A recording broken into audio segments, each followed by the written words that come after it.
সকালবেলায় ঘুম থেকে উঠে দেখি নদী থেকে এতগুলো পুঁটি মাছ নিয়ে আসছে, সাথে ইলিশ মাছ আর মুরগি। এইদিকে রোদ উঠছে, তাই আর লোভ সামলাতে পারলাম না। তাড়াহুড়া করে যত কাপড় ছিল সবগুলো শুকাতে দিলাম। অনেকদিন পর রোদ উঠছে, তাই সবগুলো কাপড় শুকিয়ে নিচ্ছি। যেহেতু অনেক বেলা হয়ে গেছে, রান্নাও করতে হবে, তাই রান্না করার জন্য প্রস্তুতি নিচ্ছি। এখানে আজকে সরিষা ইলিশ রান্না করব। সরিষাগুলো বেটে নিচ্ছিলাম। আজকে সারাটা দিন অনেক ব্যস্ততার সাথে কেটেছে। কিভাবে কেটেছে, কি কি রান্না করলাম, কি বাজার করলো, সবকিছু আপনাদের সাথে শেয়ার করবো এই ভিডিওর মাধ্যমে। হ্যালো এভরিওয়ান, আসসালামু আলাইকুম। কেমন আছেন আপনারা সবাই? আশা করি সবাই অনেক বেশি ভালো আছেন। আমিও ভালো আছি আপনাদের দোয়ায়। কে কোথা থেকে আমার ভিডিওটা দেখছেন অবশ্যই কমেন্ট করে জানাবেন। আমরা যেহেতু নদীর এলাকায় থাকি আর আমাদের বাড়ির পাশেই নদী, তাই প্রতিদিনই আমরা নদীর মাছ খাই। এটা অনেকেই চাইলে পারে না, কিন্তু আলহামদুলিল্লাহ আমরা প্রতিদিনই নদীর মাছ খেতে পারি। হঠাৎ করে দেখি একটু একটু রোদ আছে, যেহেতু আজকে একটু সকাল থেকে বৃষ্টি নাই, রোদ আছে, তাই তাড়াহুড়া করে যত কাপড় ছিল সব মেলিয়ে দিলাম। এই কাপড়গুলো আজকে 4 দিন যাবৎ শুকাচ্ছি। এই রোদ ওঠে, এই বৃষ্টি পড়ে, কি যে একটা যন্ত্রণা।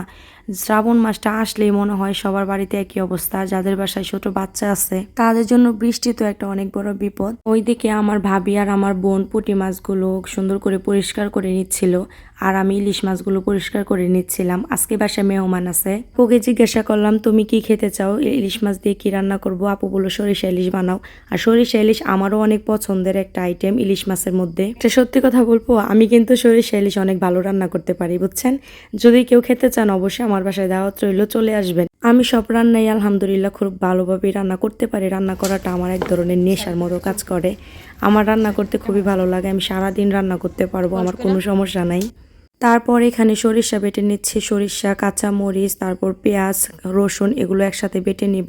বাটাবাটিটাই বেশি কষ্ট। আর এই সরিষা বাটার যেই সরিষাগুলো, কাঁচামরিচ, পেঁয়াজ, রসুন সবগুলো না মিক্সারে মিক্স করলেও ভালো লাগে না। যদি একটু পাটায় বেটে নেওয়া যায় তাহলে বেশি ভালো লাগে খেতে। পাটায় বাটা মশলা রান্নার স্বাদই অন্যরকম, সব কিছুর উপরে এই স্বাদ। তারপর যত বাজার ছিল সব কিছু একটু একটু করে গুছিয়ে নিচ্ছিলাম। মুরগিগুলো এনেছে বাচ্চাদের জন্য। 2 প্রকার মুরগি ছিল, একটা ছিল ব্রয়লার, একটা ছিল লেয়ার। মুরগির এই চামড়াগুলো আমার এক ভাবি অনেক পছন্দ করে, এগুলো তার জন্য তুলে রাখবো। আমি যেহেতু খাই না বললে ভুল হবে, এগুলো পরিষ্কার করতে অনেক ঝামেলাও করতে চাই না, খেতেও চাই না। তবে হ্যাঁ, কেউ যদি রান্না করে দেয় তাহলে তো কোনো কথাই নেই, খেতে পারি। তারপর এখানে মাংস, মাছ সব কিছু গুছিয়ে নিচ্ছিলাম। সব কিছু ভাগ ভাগ করে গুছিয়ে ফ্রিজে রেখে দেব। আর কিছু রান্না করব আজকে। আসলে কি জানেন, যেদিন বাজার নিয়ে আসছে ওই দিন বাজারগুলো গুছিয়ে রান্না করতে আমার অনেক সময় লেগে যায়। দুপুরে খাবার খেতে খেতে 4টা বাজে। তারপরে যে আপু ফুচকা নিয়ে এসেছিল আমাদের জন্য, ওই ফুচকাগুলো বসে বসে খাচ্ছিলাম। রান্নার ফাঁকে ওইদিকে রান্না হচ্ছে, এদিকে আমরা ফুচকা খাচ্ছি। আমি আর আপু দুইজনই ফুচকার অনেক বেশি পাগল। আমাদেরকে যদি 3 বেলা দেওয়া হয় আমরা 3 বেলায় খেতে পারবো ফুচকা।